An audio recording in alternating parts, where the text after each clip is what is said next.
stream. We're going to continue with our witch character. As you can see, we are here in the beginning of Act 6, and we're just going to go ahead and cruise through some of the main missions. Now, for those of you who watched my last video, you'll actually know that we upgraded a couple of our items to try and be a little better prepared for Act 6. So it looks like we'll want to do the Brine King and the Essence of Umbra. So we'll want to head to the Mudflats. And our next mission will actually be beyond there, so we'll head on through here. Now I did also upgrade our raised skeletons to Vol skeletons. And the nice thing about that is we'll actually have the normal raised skeletons with that as well. So while we're waiting for it to charge, as you'll see here, we can still raise skeletons the normal way. So we can have those. Go ahead and cruise through here. Put on our overhead map, make it a little easier to see. I just tend to prefer the overhead map over the mini map.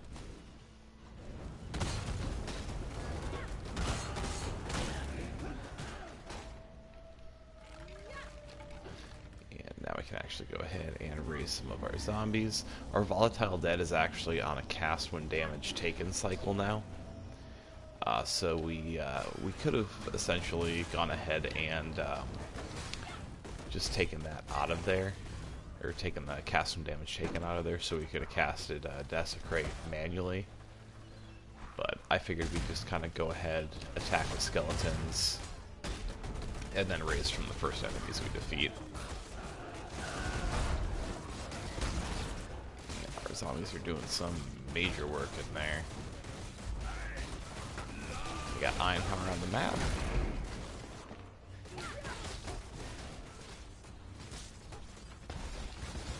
Alright, let's put our skeleton army to work. As you can see with this with this build, there is a lot going on the screen right now. Grab that chromatic item, another chromatic item. Silver coins so we can snag another prophecy. It's raining chromatics. Alright, so normal skeletons. Survivability of our zombies is actually really good right now.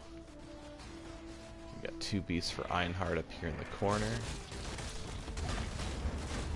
We'll go ahead and defeat them, and then we'll keep on cruising on through. Another chromatic item. Einhard's kind of slacking for us. Caught in the corner there. I believe where we want to go will be up here. Nope, dead end. This is actually on the other side of this little hut here.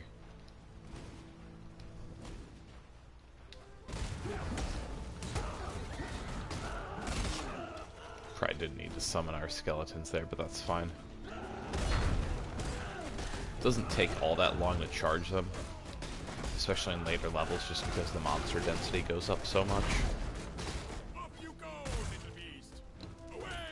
Another beast for Einhar.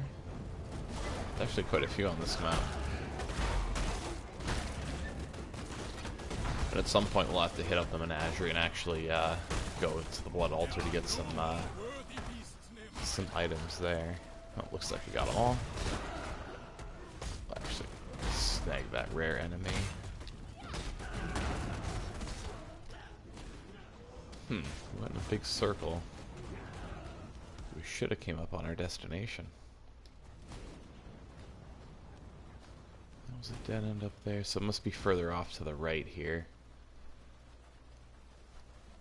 It's the one thing, even the normal maps in the game have several different layouts that can actually spawn.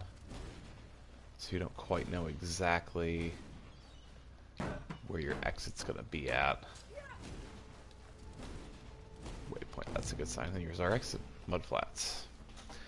So there are a few bosses in this level, and starting in Act 6, you actually get Pantheon bonuses for the different bosses that you defeat. You get a minor god and a major one, and they all just give little minor benefits towards your character. that once you start mapping, you can actually improve those benefits even further. None of them are necessarily game-breaking, and a lot of them can be circumstantial. There's not necessarily like a strongest Pantheon choice for any given character. But say I'm going into an area that has, you know, a lot of poison damage, there is one that would negate that. Which obviously in other areas where, you know, say we're just dealing with a lot of, you know, fire damage enemies, it wouldn't necessarily help us out nearly as much. So it's all circumstantial. So you may not necessarily have one that you use all the time.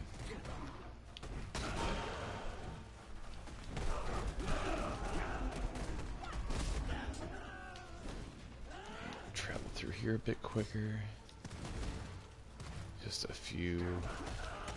There's actually quite a few there. Let's let our skeleton army take care of them. Rack us up some experience here. That skeleton army does work.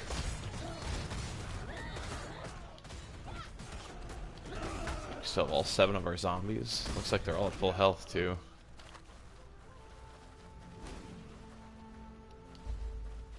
So we have to find the missing eye to open the fortress gate.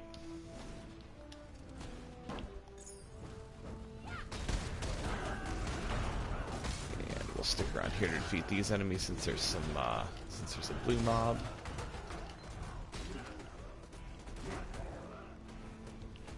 And we're actually doing okay despite the fact that our resistances aren't anywhere near where I'd like them to be currently. We can see Nessa is actually over here, which is one of our main quests. Call the skeleton army again.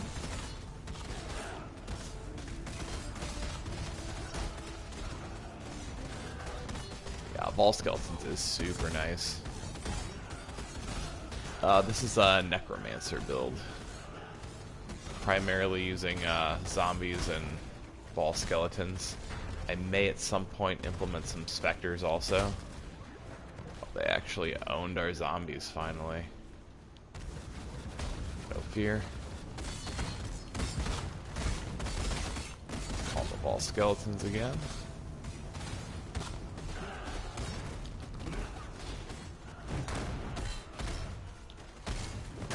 Ooh, yeah, that was bad. Little more than we could, bit off a little more than we could chew there. Get our stone golem back up. So I have to kind of get used to actually playing the Witch again. I've been playing Flashback League almost exclusively since it came out, and I've been playing a Trickster on there. 2 completely different play styles. Trickster's very, at least the way that mine is built, is very up in your face, and the Witch we definitely want to keep some distance away from everything.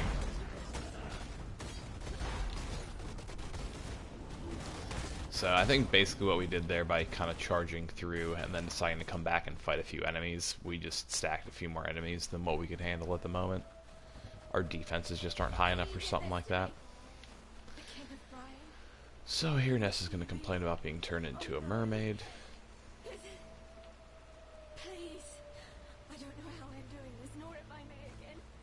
Oh, you will. About 3 or 4 more times. And there she goes. But dramatic, it's 2019, you can help yourself. Yeah, I did start a little bit early tonight. I've been having some problems with the game blue screening on me. So I kind of wanted to start a little early just to make sure that didn't happen, and if it did, I was prepared to have enough time to reset my internet and everything. Although I've heard it's been happening to other people too, so it's probably not on my end.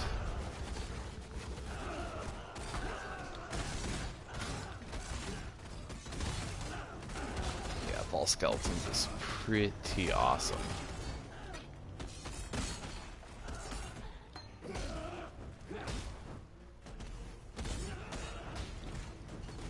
Big old skeleton commander.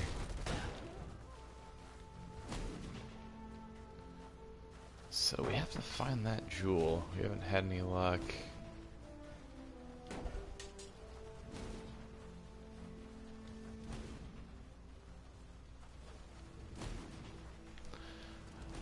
As tempted as I am to stream my flashback player again, I do want to finish this stream off, and I know if I don't finish this witch off before the season ends, I'm not going to get the full playthrough in. And basically the main point of this whole, it's going to be at least 10 episodes. We're in episode 6 right now. It's been my goal to at least get one act done every time we stream. And the whole point is to kind of show everyone essentially how to get through the game without having to rely on the marketplace. That you don't have to sell or buy anything and you can still get through. Now, we could have played solo self-found, which I probably just should have. It would have made my inventory management a little easier. But I just played in Standard League, so that way if later on, you know, we want to do like some community playthroughs and things like that with this character, it's an option.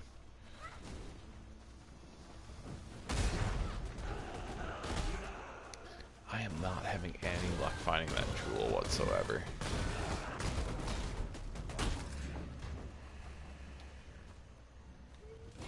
And we've traversed pretty much the entire map here. It's gonna be you that has it too. Who'd have guessed? Who'd have thunk it?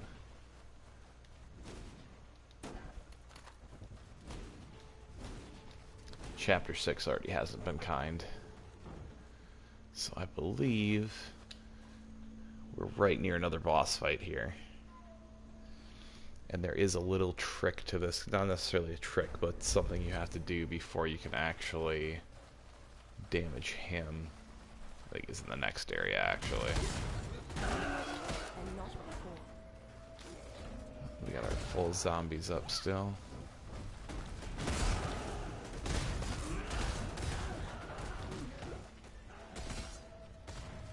Yeah, isn't it awesome? I love the new event. I'm a huge fan.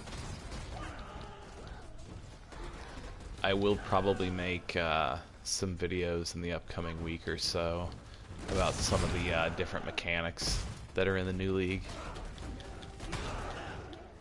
I mean, some of them are stuff that you can obviously still run into here, like Breach and Abyss. You can still run into in normal synthesis. With Breach being a bit more rare.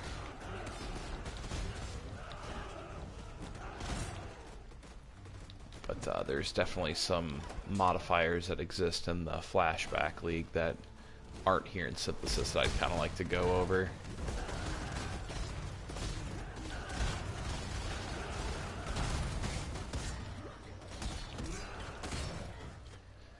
Sad thing is, as busy as the screen looks, it really isn't even all that bad compared to what it can be like for a summoner.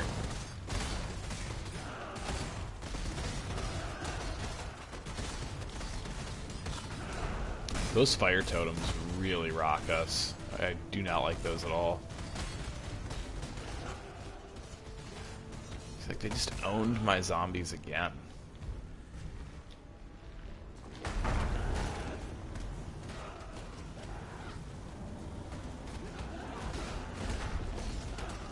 My zombies actually have not done that great.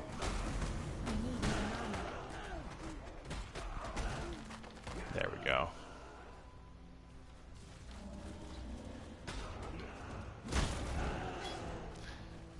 But I found that Act 6 and Act 7 are usually where you kind of hit a wall and you have to start kind of relooting for your gear. It's almost like playing a new game plus. Especially considering the fact that you're technically going through the same areas another, 5 times.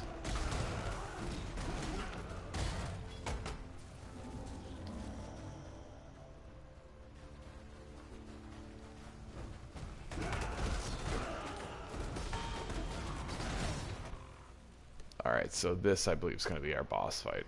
So what we're going to have to do here is actually take out his totems, and then we'll be able to do damage to him. don't remember. I don't think he spawns them immediately. There's gonna be, yeah, that flame there. That thing sucks. Now these aren't the totems. Yeah, we might have to do a certain amount of damage to him first.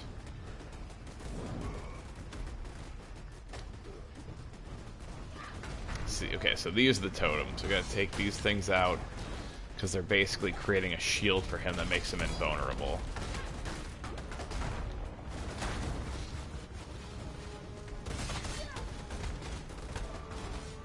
And we want to avoid that flame that's going around there, because that will do a ton of damage. That thing really sucks.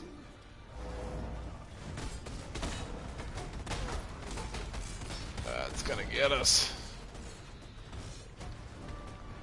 Maybe not. Alright, now we can cast our army again and watch him burn. So not too bad. And this, I believe, is the first, no, it's the second time we run into Sin. We ran into him once at the end of Act 5. He's the one who picks you up. Takes you away from Kitava. Which I don't care what anyone says, we won that battle. So we've gone ahead, we finished that off. So now we need to travel through the Prisoner's Gate to the ship graveyard to continue our little quest with Nessa. We need to travel to the Axiom Prison, or Prism. That does say prison. And talk to Tar. So we'll go back into town, talk to Tarkley for our reward. Don't remember if we get a skill point for that or not.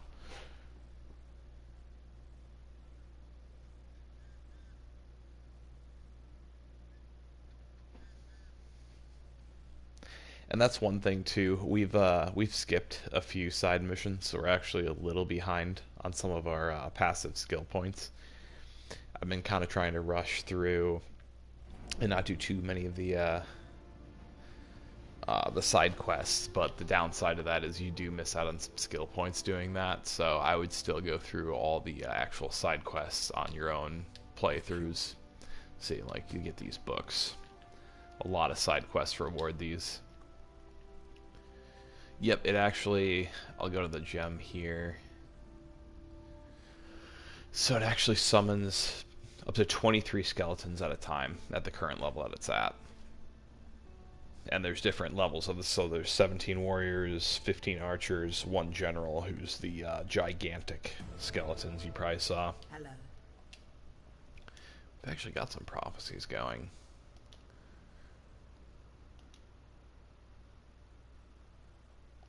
Fill those up. Never hurts to have a ton of prophecies going. Let's see, those were all chromatics. Reduced charges used. It's actually going to give us 4 charges then. Oh yikes, that flask is terrible. Yeah, it's really easy to get behind on your gearing in this game too if you don't pay attention to it. And since we've been kind of trying to rush through things, it's even easier for us to kind of miss gearing opportunities. Hey there, how's it going tonight?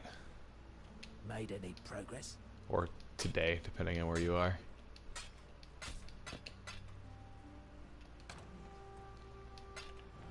Take our chromatics.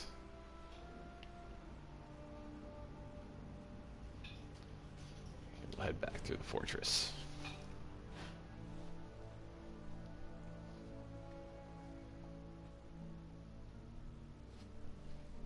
And if you are struggling on your playthrough, I did make a video earlier today with just like some tips on how to essentially craft your own gear so you're not relying on the trade market.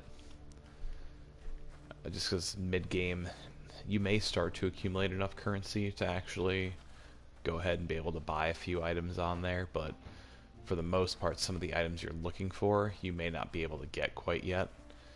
So it's just a few items to kind of hold you over and help you out in the meantime.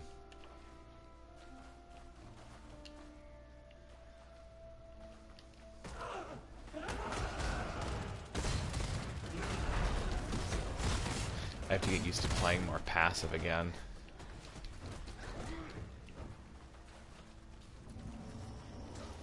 So we have our max zombies.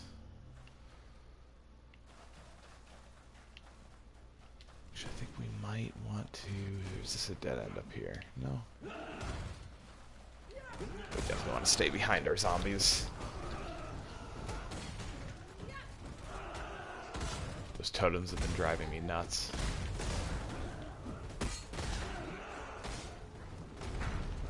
We do have a couple of skill points. It probably wouldn't be a terrible idea for us to assign those real quick.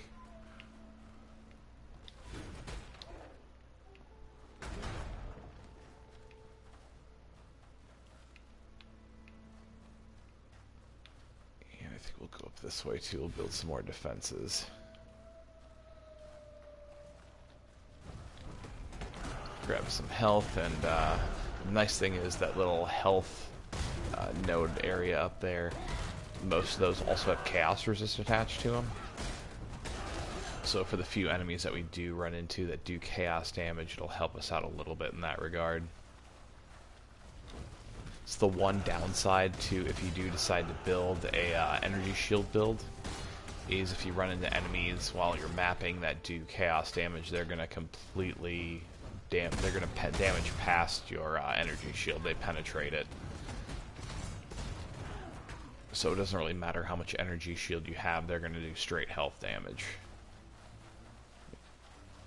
It's not nearly as common as any of the other elements, but the thing is, our fire resist didn't even get dropped all that much. 14% away from the maximum capacity. We're just a little squishy right now in general.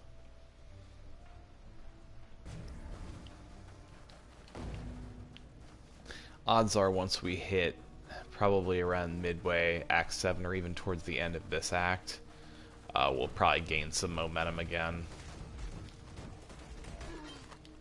Admittedly, we need to find some gear with more linked sockets also, just to actually upgrade our zombies. A Baron helmet would be super useful, but at this point it's something that we'd have to buy from the trade market, so it would kind of defeat the purpose. And I think we can do it without it. I should be on the lookout for gear more actively here, though.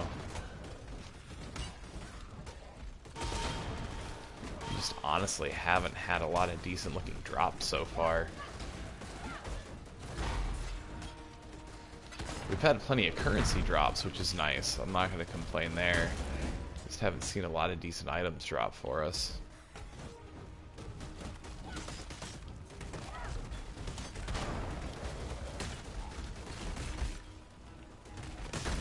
Let the skeleton army roll through everything here. Yeah, we hit a dead end. And if you don't have all the different potential layouts memorized, just like I don't, you're probably going to run into quite a few dead ends while you play through the game. Not a whole lot you can do.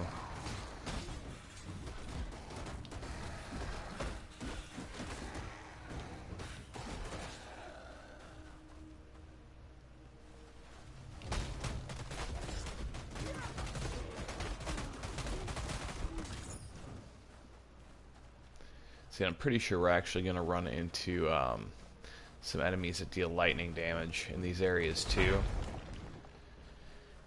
And that's going to hurt us more than anything. Matter of fact, I'm pretty sure the boss that we deal with when it comes to regards to Nessa's storyline actually deals a decent amount of lightning damage.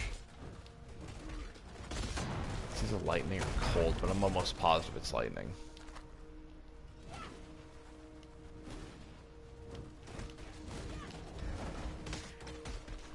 So, bit risky for us to kind of aggro this much stuff, but I was just about to say, as long as we don't run into a dead end, we're fine. I do really randomly, I'll run into lag. And unfortunately running a Necromancer, I know it's only going to get worse over time, because I've done some mapping with a buddy of mine who plays Necromancer when I was playing with my Templar, And you'll get to a point where once you get about 50 or 60 minions on the screen, there's a huge drop in the frame rate. Just terrible lag.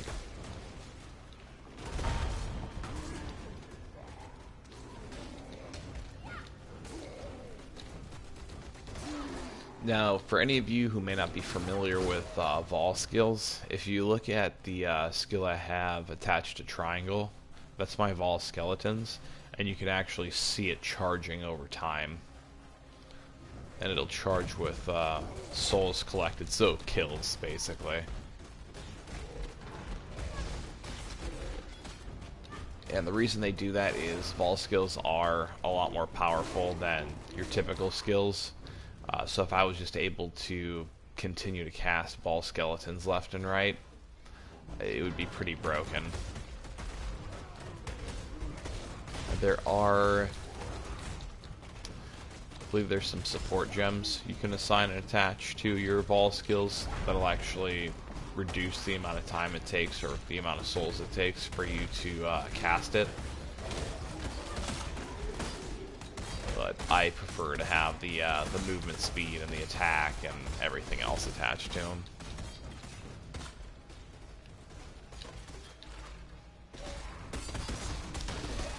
Yeah, I don't necessarily think this game is running 100% optimal quite yet when it comes to like lag and everything else. I'm hoping they have plans to address it. I know GGG, the developers behind the game, are a relatively small group, so unfortunately we do have to have a little bit of patience with stuff like that. But considering I think we're less than 2 months out from launch, it hasn't been too bad so far. What's more irritating for me than anything else is I don't know if anyone's gotten blue screened out of the game yet. I was actually running through the second labyrinth with my Trickster, which is my flashback character, and I was just before the final boss fight, and I got blue screened. That happened like just before the stream, which was another reason why I decided to just start the stream tonight. I was hoping to get that second labyrinth done beforehand, but yeah, I got frustrated and just decided, okay, let's jump on my witch and we'll do the stream. So we went the wrong way there. I should have figured, since I believe there's a trial of ascendancy over here, that this is probably the way we're supposed to go.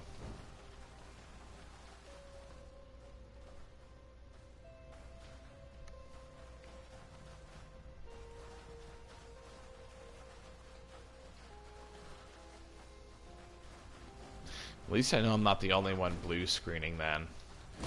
It really didn't become an issue for me until like... How the heck are we supposed to get over there? We probably have to go down and around. I hate this layout. This was probably like a week ago that I first started blue screening. And today it's been really bad. I think I blue screened like 3 times today. And I haven't even been playing that long today.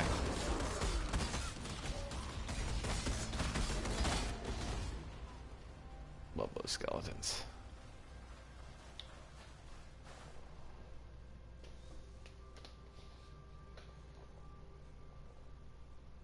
Fortunately, I don't think I lost any XP when I blue screened. It's kind of hard to tell. Just because, while you do lose 5% after Act 5 when you die, it's not as obvious as after Act 10 when you lose 10% when you die. Which I think is one of the reasons why one of the trophies on PlayStation Network is to get past level 90. Just because with the difficulty spike and everything after Act 10 when you're mapping and going up tiers, losing that amount of XP when you're trying to hit the next level and there's such a higher XP requirement really hinders your process. Or your progress, rather.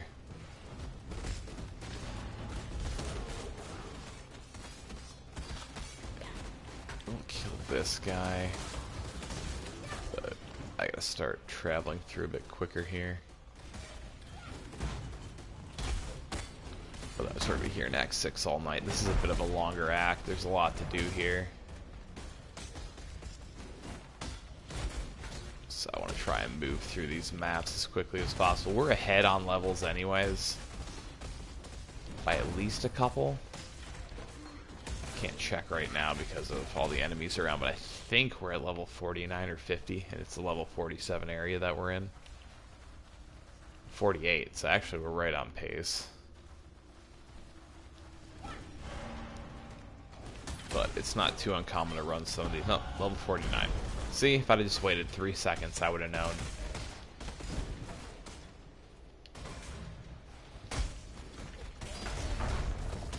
So has everyone gotten a chance to play some Flashback League?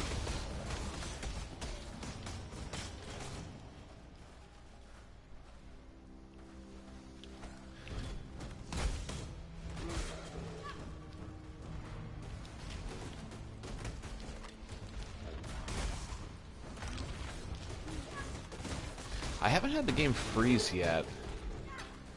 I did have some weird stuff going on when I was trying to upload a video today where it wouldn't let me actually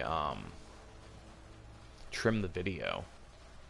I had to go back in and out of it about 6 or 7 times before I could finally do it. It's a lot of fun. I mean, if you get up to level 35, you get a free cosmetic box. I actually got a pretty cool like cosmetic body armor from one of the loot boxes, and I used some of my currency to pick up another stash tab. And if you spend any currency in game right now, you get another one of those same loot boxes. So if you've got, you know, 40 points sitting around, or even 30, you can pick up like a regular stash tab or a premium stash tab and get a free loot box with it. I think it works the same way the Fire and Ice one did, where you can only claim it once. So you can't buy like 5 stash tabs and get, you know, 5 free loot boxes. It'd just be for your first purchase. They don't really, they have little alerts that they'll post on the screen that I'm sure everyone's seen at some point. They don't really specify in there whether it's just the first purchase or not, but I know with the Fire and Ice loot box, the first one they did that with, that's how that worked. So I'd assume it's the same.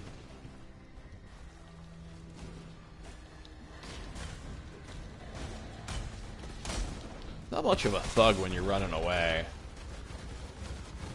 The name's not very fitting.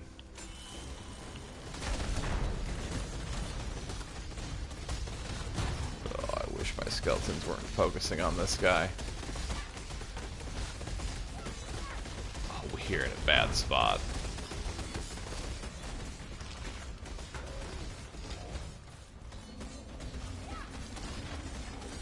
We played this dangerously. That actually didn't work out too bad.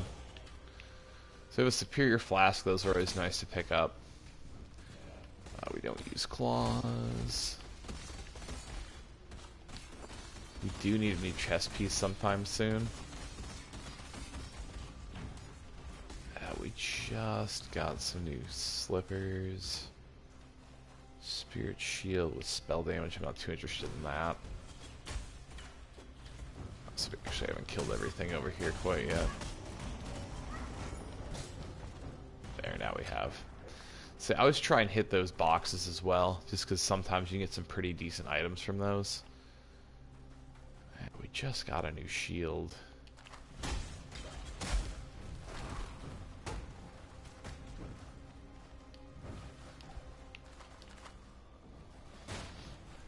But yeah, for anyone who's considering playing the new event, I would just play it for fun at this point, and just, you know, for the level 35 cosmetic box. And then, you know, any levels you gain after that are just kind of a bonus. Every 10 after 35, you get put in a random draw to earn some other free items, potentially.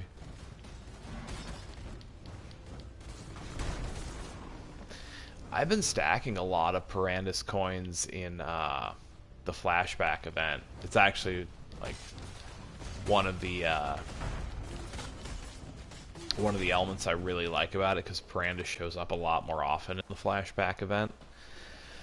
But he just keeps offering me garbage. I just haven't had any luck with what he's been giving me. Like, it's mostly been like scouring orbs. Which, I mean, that's not terrible, but like, oh, I didn't mean to go in here. That's fine. We haven't run one of these in a while. But I don't use scouring orbs very often. Don't get me wrong, you know, they're a decent in-game currency, and like they have, you know, some solid uses.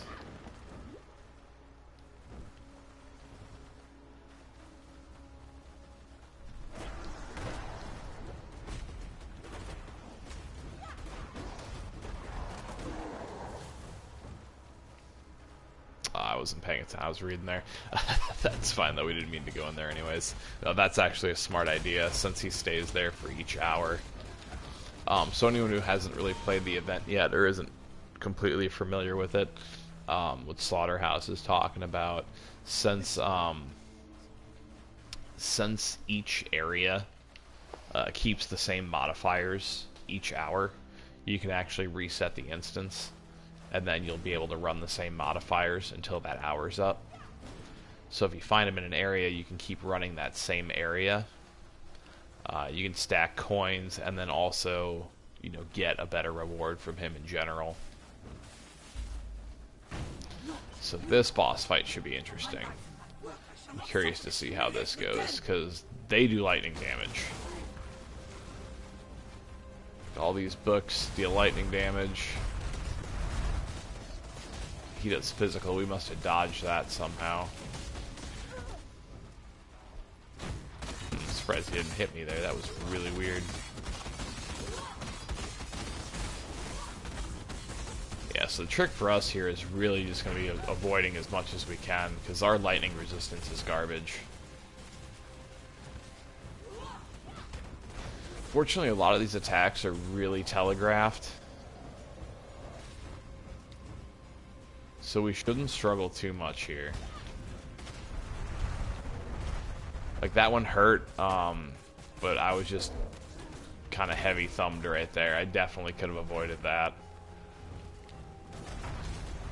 But nice thing about Necro is we can, you know, just basically avoid. And there we go. So that wasn't nearly as difficult as I made it sound like it was going to be.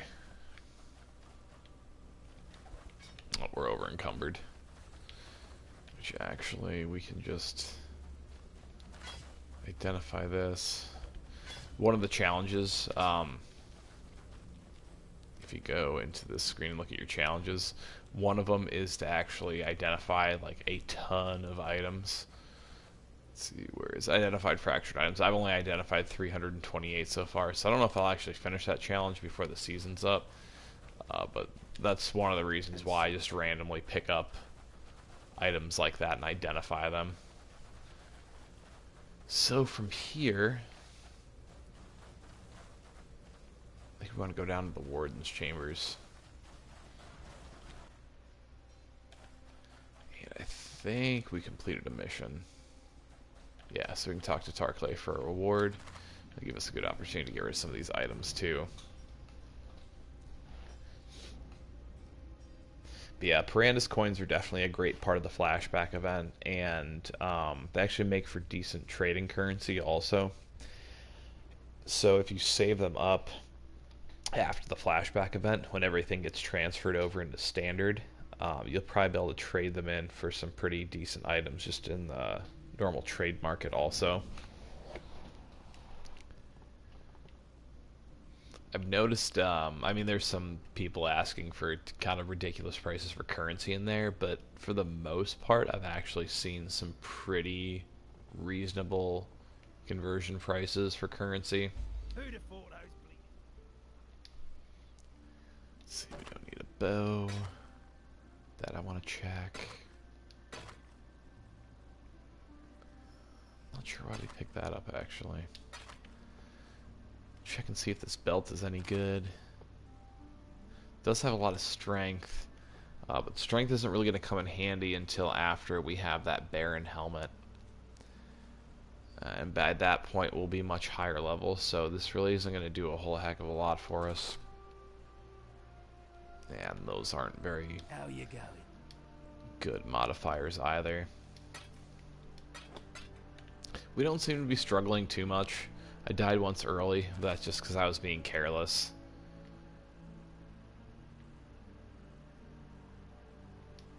I'm just going to discard that. Aside from that, we've gotten in trouble a couple of times, but pretty much nothing we couldn't handle. Our boss fights have actually been going by super smooth. We got another passive point. So yeah, here we'll take some of these life nodes, the chaos resistance. And that last one will actually give us a little bit of strength, which will come in handy later. And strength also gives us a bonus to our health. So it does have a level of usefulness for us before we have that Baron Helmet too. It's just really going to help this build shine once we have that helmet.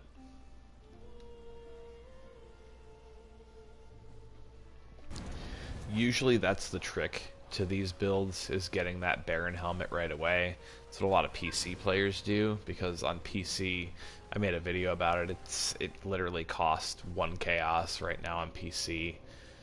But if we were to look at the trade market here on PS4, we'd be looking at spending probably a minimum of 10 on it.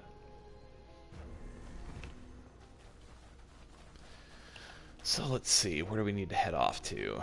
These ones are our main quests.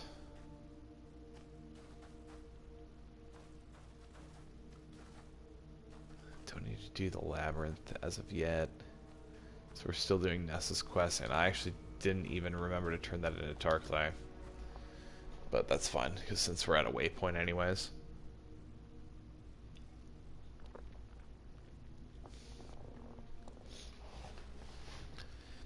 And Acts 6 and 7 tend to run a little longer for me, just because that's typically when I'm starting to kind of look for some of my gear that's going to carry me to at least the last battle with Kitava in Act 10.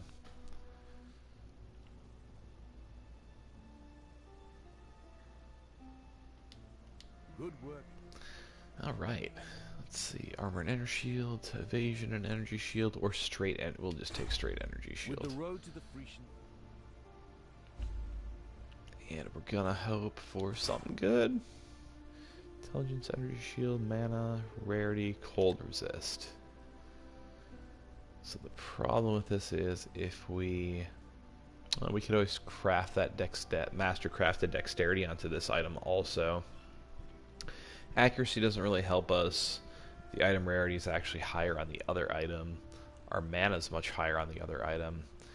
We will lose some maximum life, but we're going to gain quite a bit of energy shield.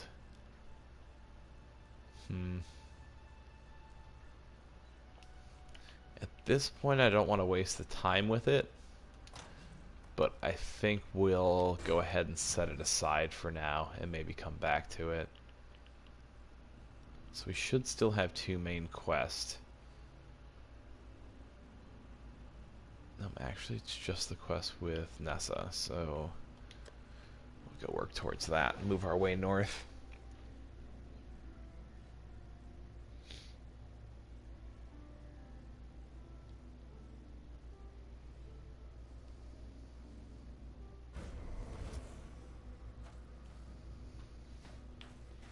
For delving,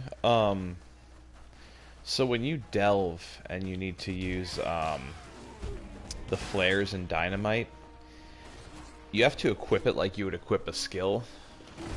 So let me get rid of these enemies here and I'll kind of show you. So when you click the right stick in and then hit X on one of these, it'll bring up your list of skills here. When you're in the delve and you have dynamite and flares, it should show up in your skills here, and you should be able to just hit X to equip them. And a lot of the times when you initially go into the delve, it'll actually be assigned to one of your skills that you have to hold R2 to use, and then it's just a matter of using it just like how you'd use a normal skill.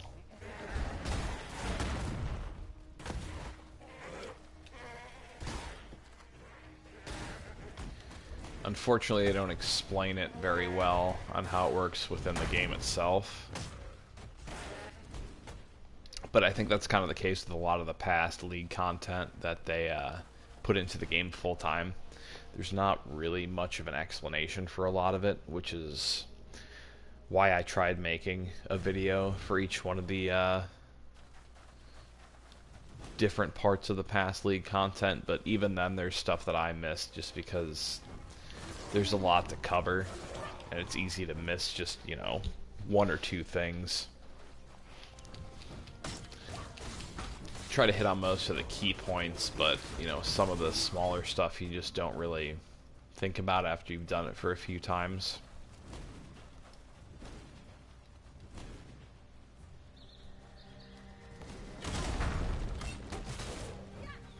Delving is still something I definitely want to do a bit more of, though.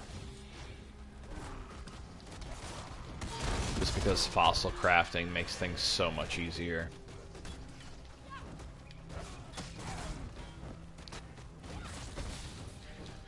This fossil crafting, it works a lot like how essences do, except you can craft with multiple.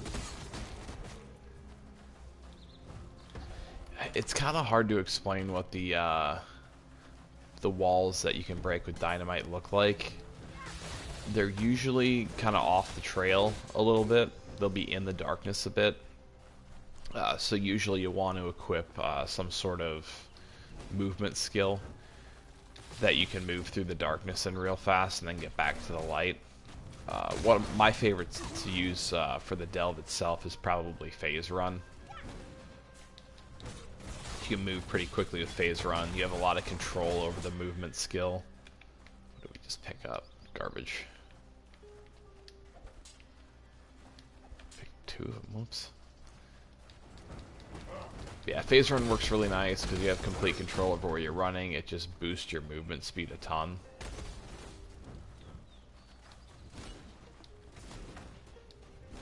And then you can kind of go off the beaten path. And even if you don't find breakable walls at first, you should still find some really good stuff. Like some fossils, you can find some jewelry caches, some armor crates, a little bit of everything. That's not bad.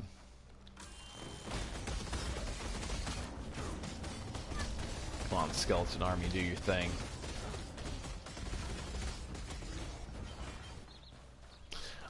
That makes sense. Yeah, especially for going into the darkness areas, you'd probably be pretty much asking for your character to die at that point.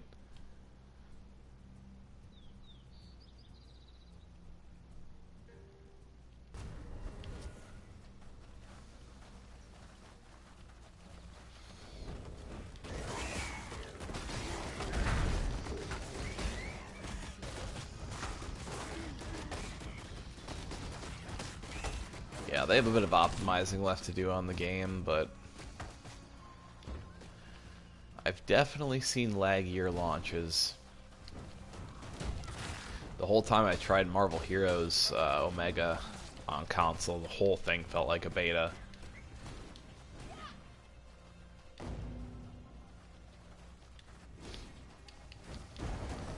I mean, Marvel Heroes Omega lasted about as long as a beta does on console, sadly enough.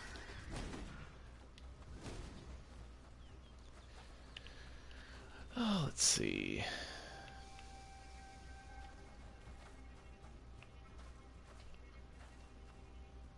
Ship graveyard. I'm not sure if the wetlands leads there.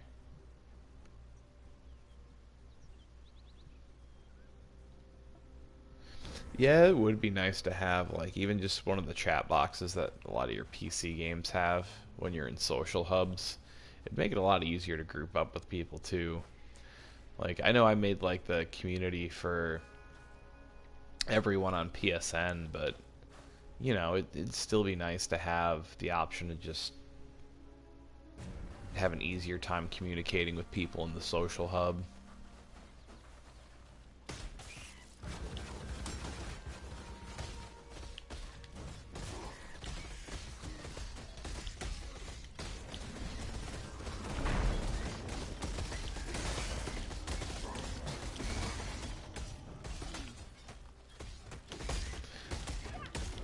Yeah, the game is really unforgiving with its explanations. There is...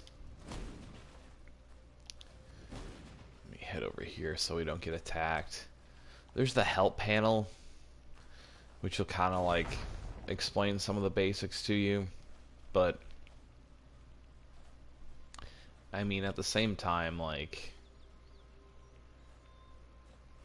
a lot of people just don't prefer to, get their information this way. Most games will typically take you through, a little bit of a playable interactive tutorial.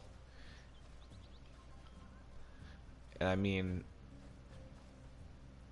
even here, they're just kind of telling you about what they are. So, I mean, they mention flares and dynamite in here, but they just essentially tell you what they do. They don't tell you how to equip them or anything like that.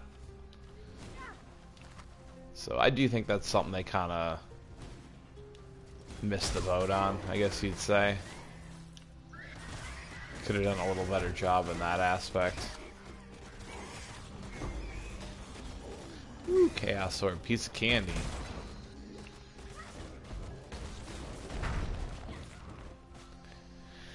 I haven't. I played a little bit of the first Divinity. It was a great game. But it was one of those instances where I only got to play a little bit of it, and something else came out around the time that I was trying it out, and ended up completely diverting my attention.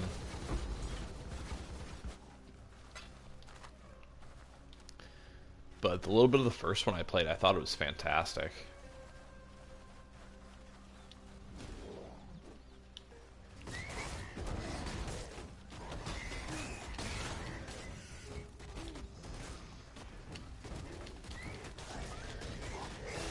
And trust me, in the chat, like, we can get as off topic as you want. It doesn't really bother me at all.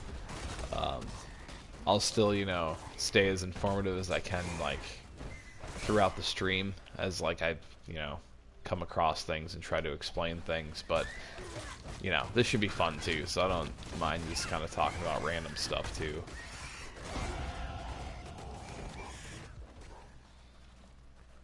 As long as it's nothing explicit, since we are on YouTube. I don't know if anyone's noticed that about my channel, but I do try my hardest to stay as PG as possible. Even though we're playing a game about murdering demons and capturing beasts in order to heal them, just to kill them again for items.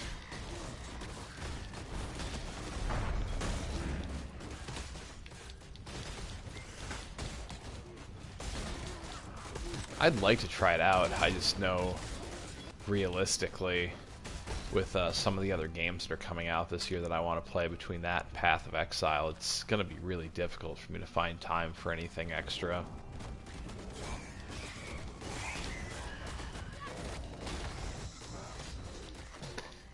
The nice thing is, one of the games that I want to play is coming out for the Switch, so I can kind of play it at work on my lunch breaks and my 15-minute breaks. Get my Marvel Ultimate Alliance fix while I'm at work. Which were also pretty good ARPGs in their own regard. Third one looks pretty good. I heard there's some decent endgame content, so I'm excited to play it. I've considered possibly getting a capture card for my Switch, so that way I can put a little bit of content from Ultimate Alliance 3 on YouTube. Just because I know there's probably people who'd be interested in seeing a bit of it who may not necessarily own a Nintendo Switch. It's a fun console, but I know it's not necessarily for everyone.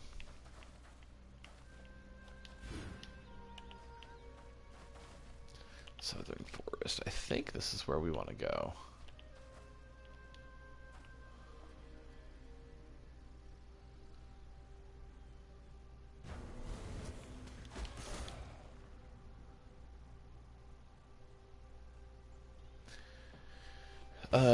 So I'll answer Chris's question first, just because it's a little less of a long answer. When you go to capture bosses and maps, I don't remember what the exact name of the item is. but I believe it's been a long time since I've actually done this. I haven't done it since PC, just because I haven't actually even looted any of the items while mapping yet. I haven't been lucky enough. But I believe you actually put it in the map device with the map, and when you defeat that boss, I'm pretty sure that's how you capture it from there.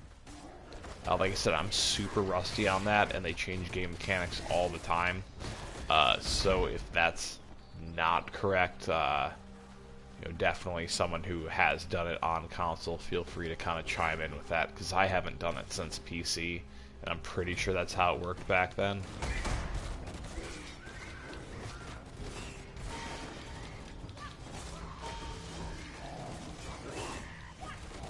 Yeah, like a lot of the special stuff that you do in mapping, at least when I played on PC a bit more, just because I think I've only run like tier 9 and 10 maps so far on my Templar, because of the fact that I've kind of run so many characters at this point.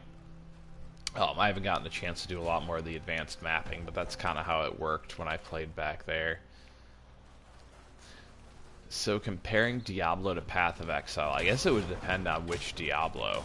I never really played the first one a whole lot, just because I was relatively young when the first Diablo came out. It came out in the N64 era, so I was like late elementary school, early middle school, like when the first Diablo was out and popular. So I never really got a chance to play that game, just because I was more into like, Pokemon and Smash Bros and stuff like that back then. Granted, I still play those games today, but back then that was pretty much my gaming experience. 2, I loved. I probably sunk at least 1,000 hours into the second Diablo. Multiple characters, fantastic game. I think this game is a true spiritual predecessor to Diablo 2. I think there's a lot of comparisons, and I think if Diablo 3 would have more stuck along Diablo 2's path, Diablo 3 would have looked more like this game. Diablo 3, I don't think is a bad game, but it's not an amazing game, and I thought Diablo 2 was an amazing game. I'm hoping that Diablo 4 will be awesome, but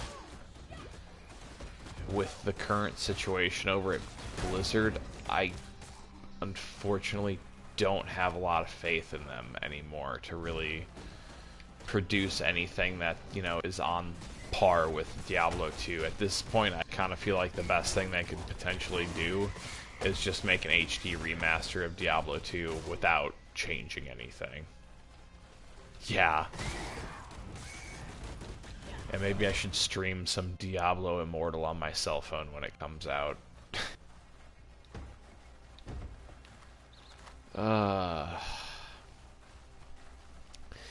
Don't get me wrong. There's some decent mobile games out there, but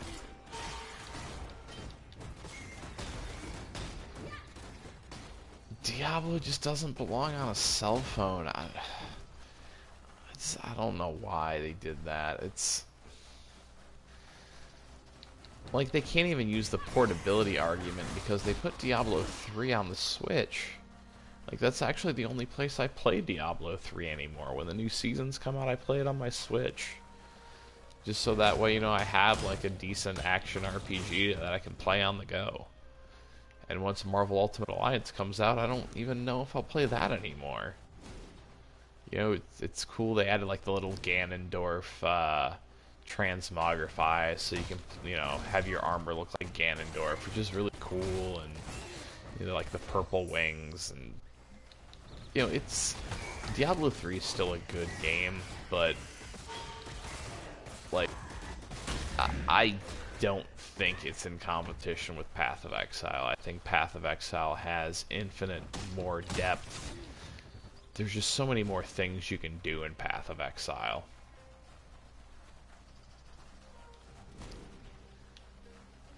I think Diablo 3 is fun in its own regard. it's easier to pick up.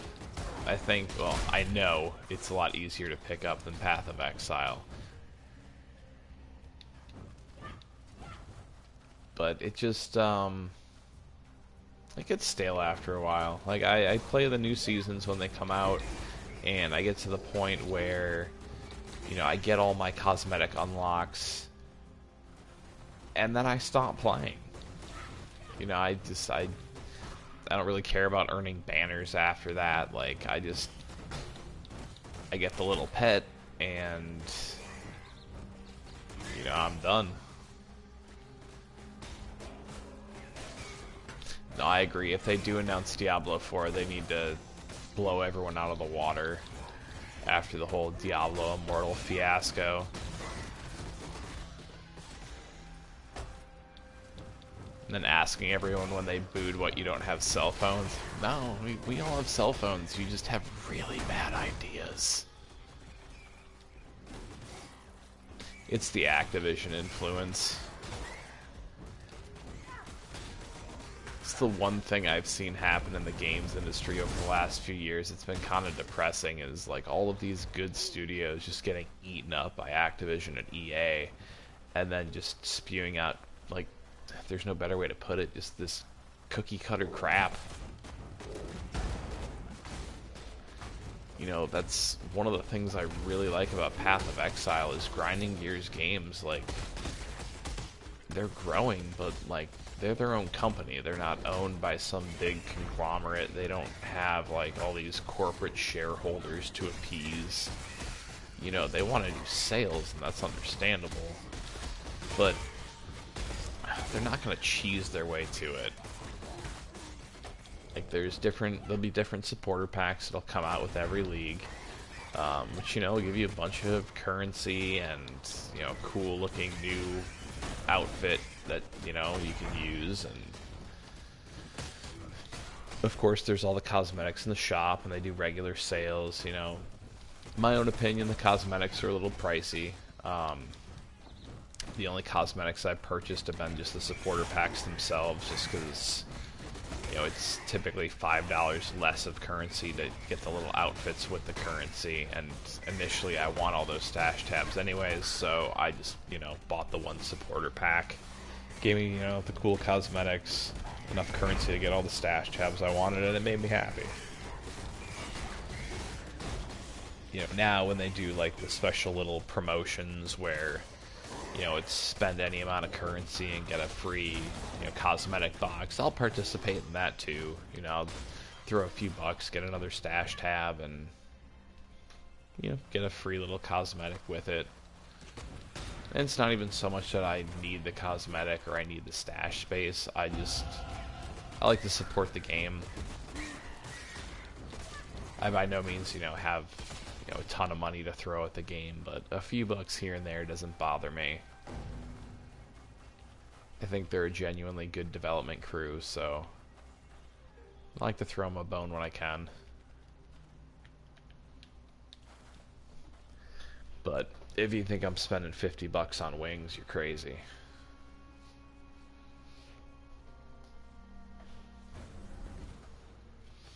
The Brand King.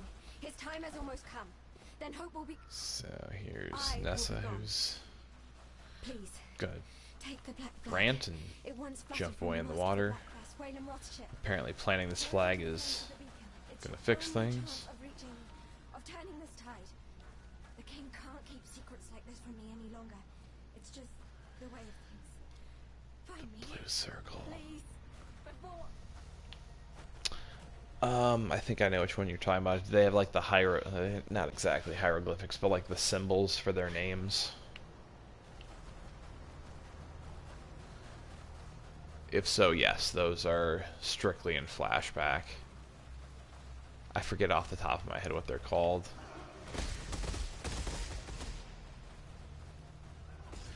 See, and if you've been playing, like, that's literally 2013. That's 6 years. So you've spent less than $100 a year, which, in my opinion, really isn't that bad. That's like purchasing a special edition of a game every year in today's game industry.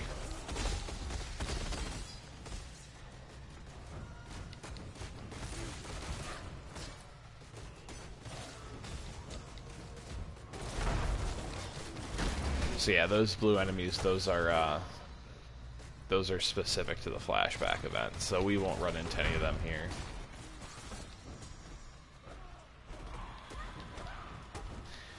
I've always viewed it this way when it comes to like purchasing things in games. Like, value is self-evaluated. You can't really, you know, what one person thinks is a good, you know, value to them when it comes to gaming, someone else might not necessarily agree with. For me, I've always looked at it with hours played. So like, you know, when I spend like $60 on a full price game, for example, you know, I expect to at least, you know, get 30 hours out of that game. That's my goal. You know, and if I do that, the way I look at it is I spent $2 an hour for entertainment. And that's a great value because there's not very many other things I could do for $2 an hour for entertainment. I mean, dude, I spent like $15 on a ticket to go see Endgame, and then spent like another $15 on a soda and popcorn. Granted, it's a 3-hour long movie, but you know, I basically spent $10 an hour to go see Endgame.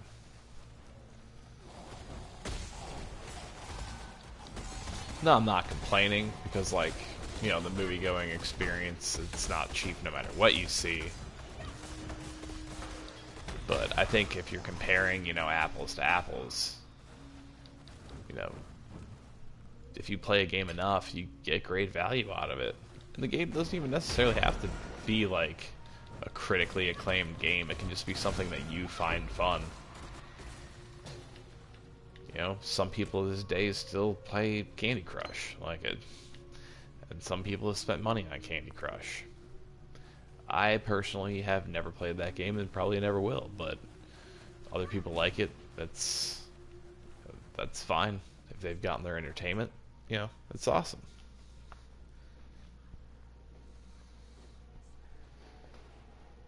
Yeah, I mean, dude, that's literally less than $1 an hour.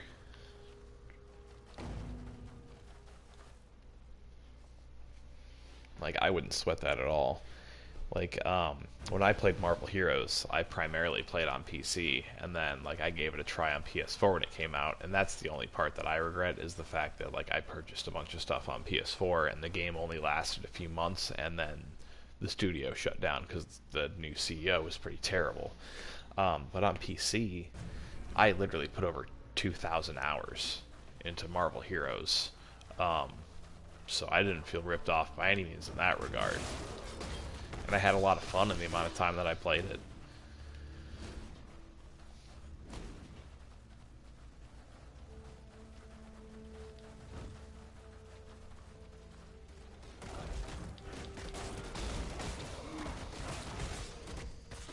That's the worst part about Steam, I feel like. You try and tell people, like, oh, I didn't spend that much time playing this game. And then you look at your playtime, you're like, okay, I'll shut up now. I did spend that much time on this game.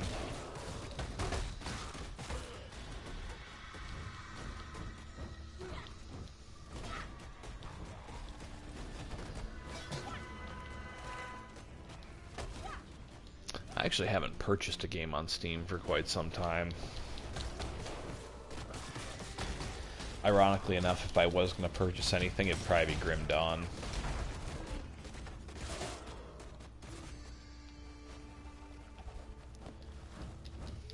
The thing is, like, less people do that than what you'd think.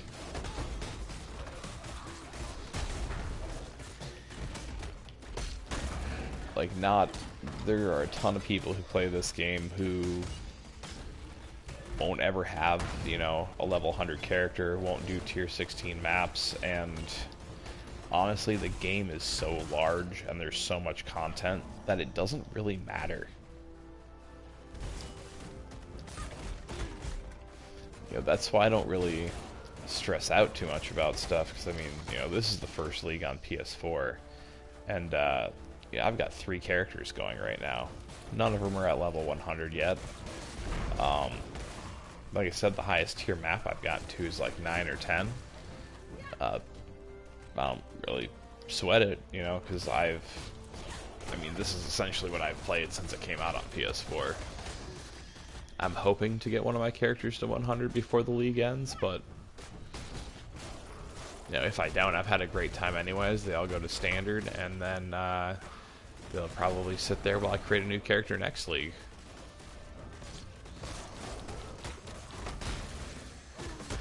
I've just had a lot of fun on PS4 because it's been a while since I played on PC. So I was a little rusty at first, but then once I got going and kind of diving into the skill tree again and playing around with skill gems and seeing a lot of the new elements to the game that they had added since the last time I played, excuse me, I just started having a lot of fun with it.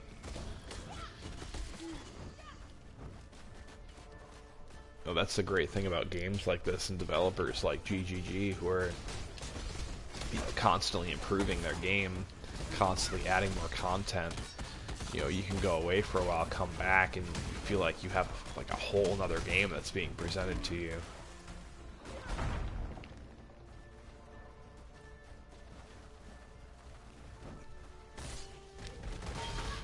That's kind of where I'm at with PC gaming. I mean, you know, I have a little one now.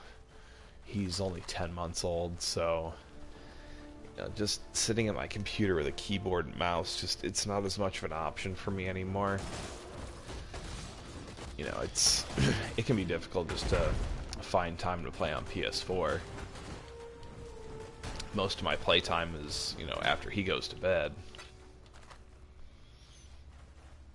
Which is why the streams happen when they do, because, you know, he typically goes to sleep 6:30, 7 o'clock. Gives me time to get prepared and on the stream by 8. So, you know, a lot of my free time goes to, you know, making videos or streaming, and you know, the fact that I get to do it with a game that I enjoy though is awesome. So it doesn't it still feels like free time, you know.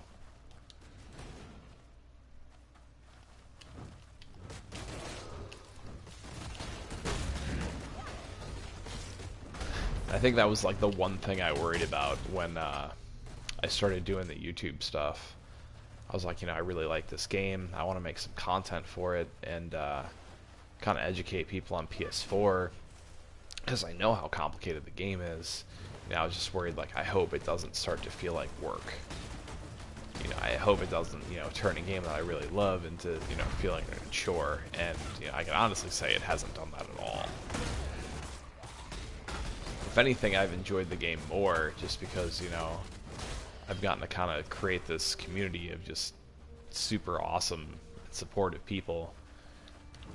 And, you know, a lot of people who are, like, genuinely grateful to learn more about the game, and it's just overall been a super awesome experience.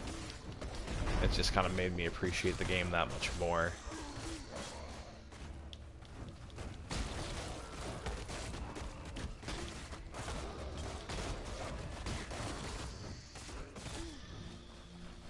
I think the cool thing about this game too is like seeing just how many people from like how many different places around the world play this game.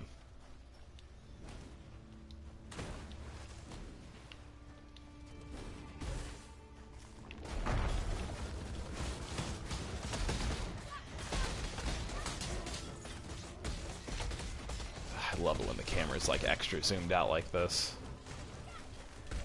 It's one thing I always wish you were able to do in this game is zoom the camera out and in.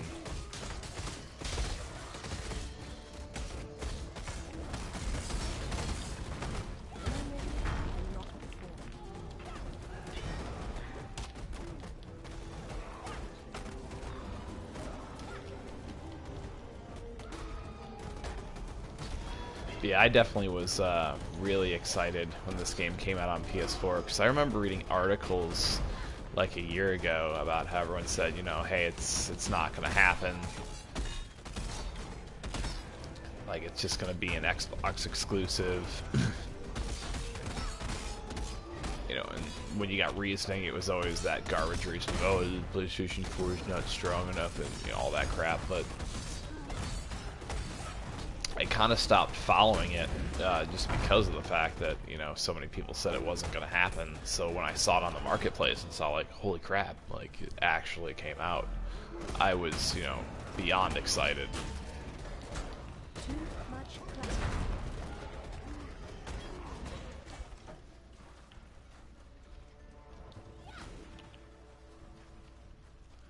Did not mean to grab that. We do have a ton of clutter. She wasn't lying.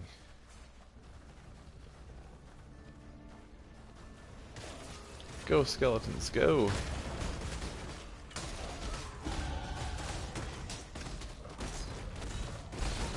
We've actually leveled up a pretty decent amount in this act, without even really thinking twice about it.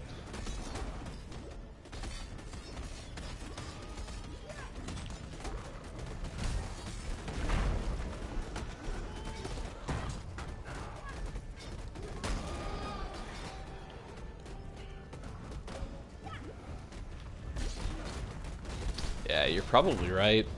And I mean, this game coming to PS4 is something that needed to happen just because, like, the ARPG genre is just, it's lacking on PS4.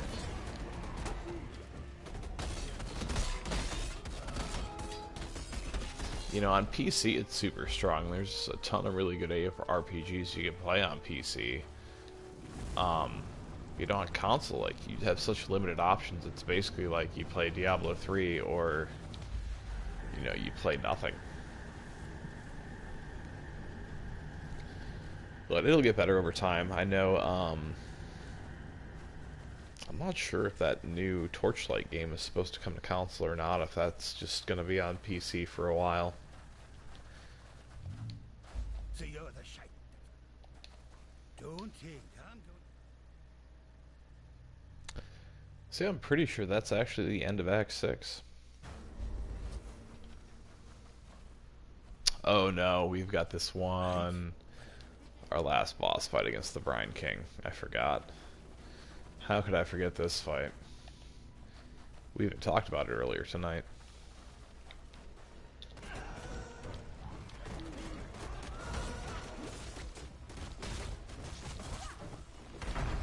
The funny thing is, and I've mentioned it before in streams, you know, this game has even deeper connections to Diablo because David Brevik, the lead developer, the lead programmer behind the first two Diablo games, him and his wife actually streamed this game a few years ago. He had actually gone overseas to Europe to help promote the game's launch over there.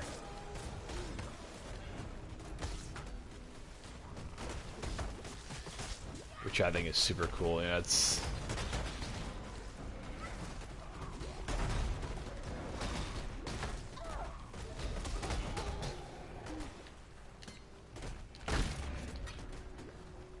Yeah, Act 6 isn't too bad if you don't get super caught up in a lot of the side quests. And that's usually my issue, is like I over-explore maps, I don't use my movement skills enough. I'm actually surprised at my flashback characters as far as he is. I'm actually in Act 8 with my flashback character. Considering Flashback League started on, you know, Friday. That's actually what I'm playing with Flashback too, is a Winter Orb build. Are you running the damage transfer from cold to fire damage?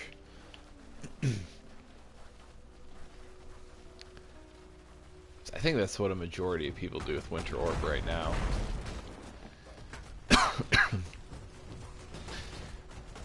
Because the one thing I like to do before I try like a new type of build out is I like to check out a lot of different builds that different people have done with it, and then kind of build my own niche from there.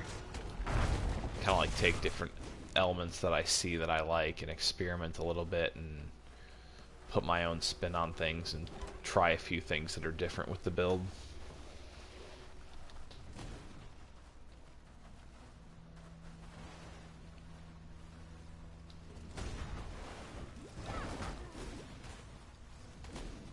That is until I got to this Necromancer build is actually, for the most part, just been kind of off the top of my head, just going in on a whim. And it's been a lot of fun doing it this way. I just kind of knew the general skills that I wanted, a couple unique items that I wanted, and a few skill tree nodes that I knew I had to hit to be efficient. And other than that, it's just been kind of pick it up and go.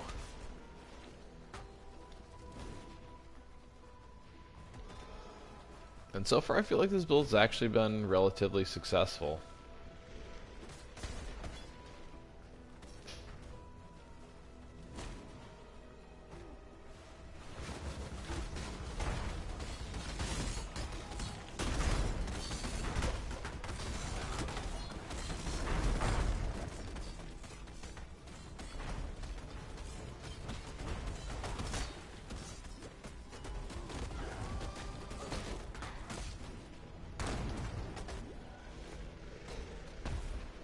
Yeah, I've started plenty of builds that same way.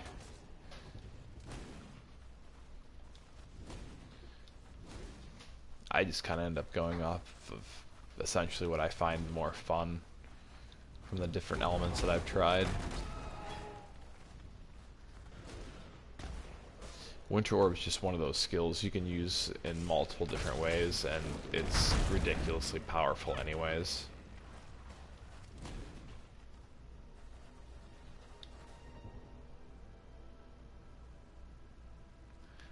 I actually work in e-commerce and graphic design. Such a fine example. I don't get to do too much of the graphic design aspect these days, so it's mostly just online sales. You see, His Majesty could never be satiated on his wedding day by one bride alone. Thank you, my new sister. It's not a horrible job. Always treasure your company. As much as I'd love to be, you know, a YouTuber, I don't know if that's, you know, really realistic. I think you have to play, you know, like a competitive game like Call of Duty or Fortnite or, you know, something like that to really have a chance of being a YouTuber in the gaming topic, you know, the gaming area.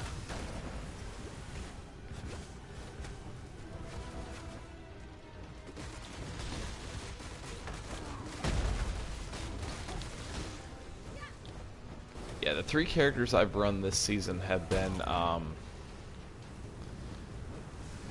my obviously my Necromancer, then my Winter Orb Trickster, and then I also have a Templar who's running Volatile Dead. Volatile Dead is a ton of fun. I knew about that build just from my PC days.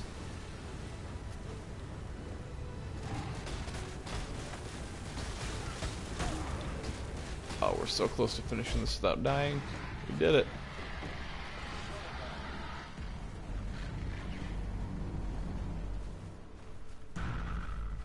Born of ocean's mire, and death washed clean of darkness, and thus the Lord. We did it. How did you? Sail us away. I totally would do another act if I actually didn't play through Act 7 earlier this afternoon. Because it's kind of funny because this character is basically just following right behind my flashback character now.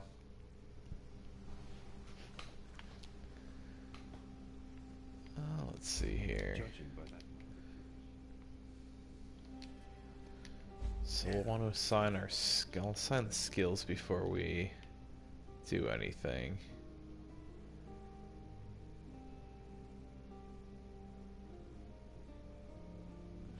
I think there's still people who run Righteous Fire. They've done a pretty good job of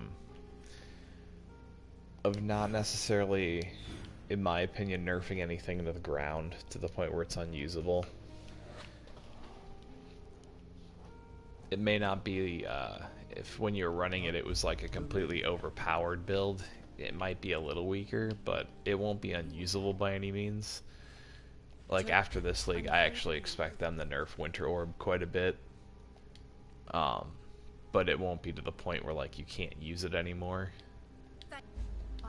You just won't be able to just walk through maps, I'm assuming, because like my trickster, it's ridiculous how strong Winter Orb is. Like, it doesn't break the game, but it's pretty damn strong. Because I use that in connection with Ice Spear, and it wrecks everything. Let's see, so it's fire and cold resistance. Tacked on with a bit more fire, life on kill, mana regen. We're not doing...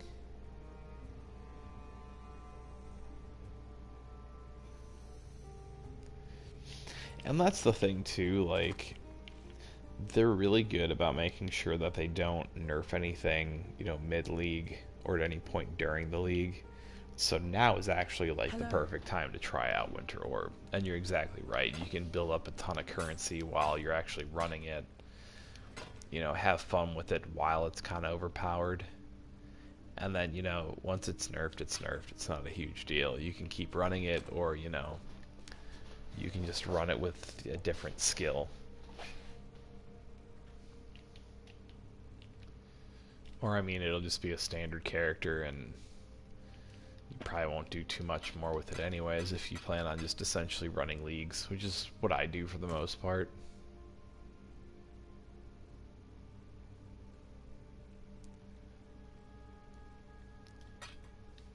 Yeah, Ice Spear offers a lot of great single target damage, so you'll eat through bosses and elite enemies really fast.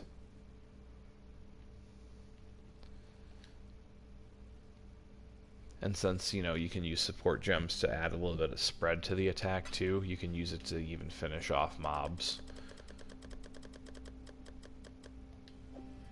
Eventually, though, I mean, you probably already know this, but your Winter Orb gets so strong that you just tear through everything with your Winter Orb anyways, so your Ice Spear really becomes for the more difficult enemies.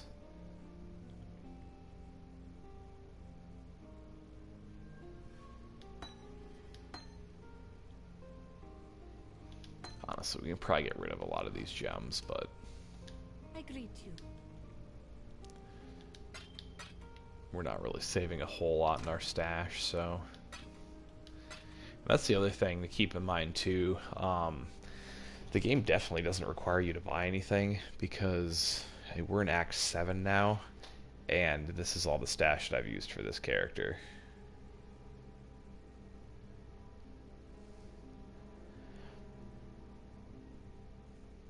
I thought someone had mentioned that L2 was aim, but I've never actually used it, so I don't know if that's true or not.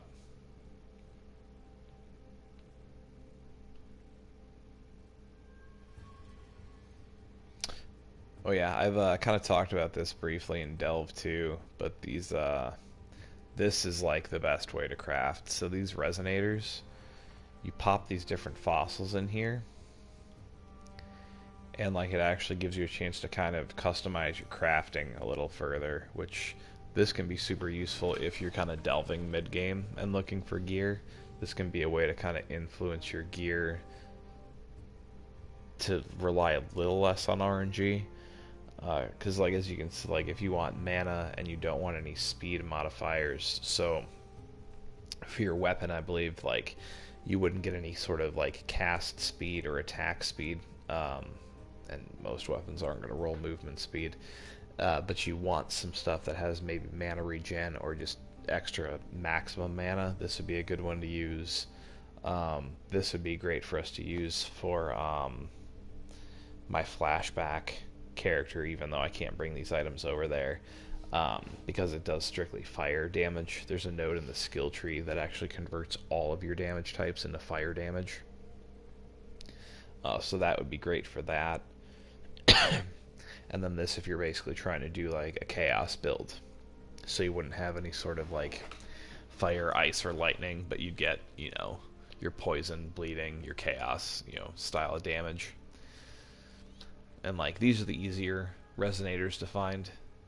They've only got a socket for, one of the fossils, but where it gets interesting is where you find these 2 and 3 socket resonators, because then you can kind of mix and match these items and kind of control what modifiers you are and aren't getting. So that's probably the biggest thing that makes the delve worth it, are these fossils and these resonators. And a lot of the times you won't find those directly down the normal path. You'll kind of find them off in the little areas in the darkness. But yeah, I mean, if you're a person who's trying to play this free-to-play, like I was saying before I got off topic when I saw my delve stuff, I mean, you can play with just a couple of stash tabs. Like I said, we've gotten this far in the game, and that's the only item even sitting in this tab. So essentially, we've used 1 stash tab for 7 acts. Well, completing 6 acts.